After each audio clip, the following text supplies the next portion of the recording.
Alright, we are back at it with the A4 B7. Today we're doing a transmission service. Gonna change the fluid, the filter, maybe some seals underneath the valve body, and the transmission sealing sleeve. I hope I got the right part because it was impossible to find, not for a BMW. It has the same transmissions, so it shouldn't matter, but that's what we're gonna do today. And we're gonna go through the arduous process of filling it, and I hope to catch all of that so that might provide somebody with some assistance. So here we go. So I've been leading up to this job for about a year. It took me a while to get the parts together, especially the fluid. The fluid was on back order for about 6 months, but it did come in and I got some time, figured I'd knock this one out. There's a great write-up about this on AutoZine forums by a guy named Phil. He laid out A to Z how to do this job. It was a super great reference. I read it a bunch leading up to it and a bunch the day of. So we get the car off the ground and we want to get the transmission pan completely level. We're going to use some shims because the concrete in the backyard is graded for drainage, and we're going to check it with a level to make sure that we're within range to get an accurate reading on our fill procedure. We're going to go ahead and drain the fluid from the pan. You got to break the fill plug loose. It's a 17mm Allen. You always want to do that first so that you avoid not being able to fill the transmission, and the drain plug is an 8mm. Then we're going to drop the pan. There are 13 T30 Torx bolts on my transmission. There's another variant with 23. I would imagine they're the same T30s, but who knows. So we get the pan off, and I am checking out the mechatronic sealing sleeve because this has been leaking since I bought the car, and it's something I really wanted to address as we were going to be in there, and there's really no other time. Now, I was hoping this would be a part that installs from outside of the transmission, but it was actually just a couple of O-rings on a connector that came from inside of the transmission, so we did have to drop the valve body to get these O-rings changed. So we get the filter out of the way, and we're going to get to work pulling all the bolts to remove the valve body. These are the O-rings that I was talking about, and now we didn't have the technically correct O-rings to replace them with, but we did have a set of nitrile O-rings that's oil and hydraulic fluid resistant, so I figured it would seal better than what was in there before, as what was in there was leaking. So if it gets me 60, 80,000 miles down the road to the next transmission fluid service, I'll be happy.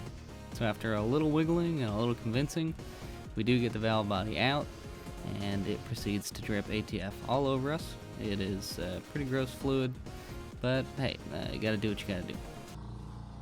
Alright, well, we had to take the valve body out. I got most of that. That was fun. I did not get putting it back in. We did not have the right O-rings for the mechatronic sealing sleeve because there's literally no information on these transmissions in Audis, which is great. Broke out Dad's O-ring kit. Third time's the charm. Found something that worked. It'll leak less than it did, I imagine. Put it all back together. Put the new filter in. Torqued the valve body bolts to an approximate 53, maybe 60. Not really sure because it's in inch pounds and we don't have something that goes down that low in inch pounds, but you know, it felt good. Got the filter in, got the pan back on with a new gasket, got to torque it down and go through the very critical fill process. Whether or not it's extremely difficult remains to be seen, but we're making progress. So we're just gonna keep going. So this wasn't as difficult as I had imagined that it would be. It's pretty straightforward. You are going to need VCDS to be able to read the transmission fluid temperature, but essentially you're going to remove the fill plug, pump as much fluid as you can into the transmission until it starts to drip out, then hand tighten the fill plug and run through the gears in 15-second intervals.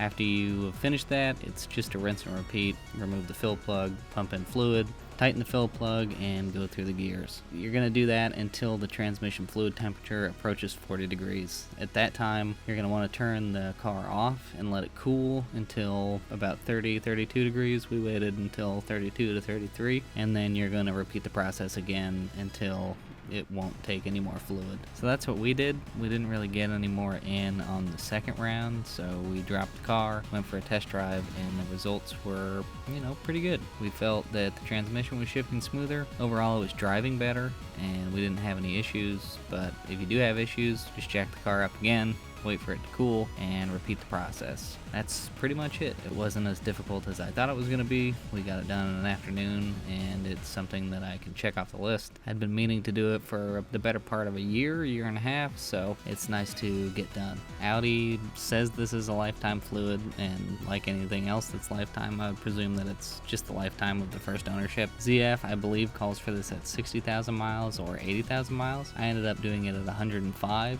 I purchased the car with over 80,000 miles and had to wait for the fluid, had to buy some parts and find the time to be able to do it. So it's definitely not impossible. If you want to DIY it, you can do it with basic hand tools. It's all just Allens and Torx. So if you have a jack and some jack stands and you can get the pan level and you have those tools, you can do this job. So hopefully you gain something from this DIY. I definitely did. It made my car better, so I'm always looking for ways to improve what I have.